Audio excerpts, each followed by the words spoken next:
Le freelancing. Le secteur du freelancing est actuellement en plein essor. Il y a longtemps, les freelances, ou les indépendants, étaient des professionnels locaux qui travaillaient dans des villes, faisaient de la publicité localement et avaient une clientèle fidèle dans leur ville ou leur région. Mais aujourd'hui, le monde du freelancing a changé de manière incommensurable.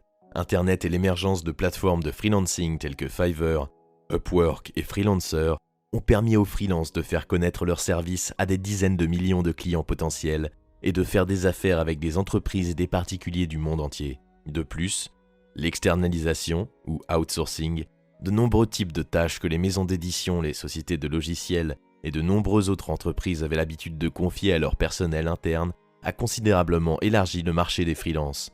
Nombreux sont ceux qui sont attirés par le freelancing, en raison de la flexibilité qu'il offre et des avantages qu'il procure. Mais le freelancing n'est pas exempt d'obstacles. Les facteurs qui ont contribué à l'expansion du secteur du freelancing en ont également fait un moyen très compétitif de gagner sa vie. Il existe des millions de freelances, et dans certains domaines, on ne manquera pas de trouver des praticiens proposant des services très similaires sur des plateformes comme Fiverr et Upwork. La question est donc de savoir comment se démarquer de la masse, comment devenir un freelance à succès et gagner non seulement sa vie, mais aussi une vie formidable. Pour Seth Godin, l'influent gourou du marketing et lui-même freelance à succès, la réponse réside dans un certain nombre de domaines clés. Tout d'abord, et cela peut sembler contre-intuitif, le freelance ne doit pas se sous-estimer. Ne proposez pas de travailler au salaire minimum dans l'espoir d'attirer plus de clients. Bien que l'on puisse penser que cela attirera les clients qui cherchent à payer le moins cher possible, cela peut en fait rebuter les clients potentiels. Après tout, si quelqu'un vous proposait un nouvel iPhone pour 50 $, vous vous diriez que quelque chose cloche. Il en va de même pour les services en freelance. Fixez un niveau élevé et un prix qu'il reflète.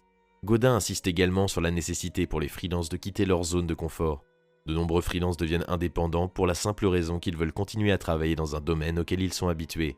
Par exemple, de nombreux rédacteurs indépendants sont devenus rédacteurs car les maisons d'édition ont externalisé leur travail de rédaction ces dernières années. Et les rédacteurs qu'elles employaient à plein temps se sont soudainement retrouvés à travailler indépendamment. Bien que Godin souligne qu'une telle détermination à continuer à travailler dans ce que l'on aime est tout à fait compréhensible, le freelance doit également être prêt à s'adapter, à s'ajuster et à trouver de nouvelles opportunités lorsqu'elles se présentent. Enfin, Godin insiste sur la nécessité de toujours donner le meilleur de soi-même en tant que freelance. Il peut être tentant de faire juste ce qu'il faut pour terminer le travail ou d'abaisser ses normes lorsqu'on a affaire à des clients réguliers. Mais le freelance qui réussit doit aborder chaque travail comme s'il s'agissait du premier, d'un nouveau projet vraiment innovant. En agissant ainsi, le freelance énergique se démarquera toujours de la masse.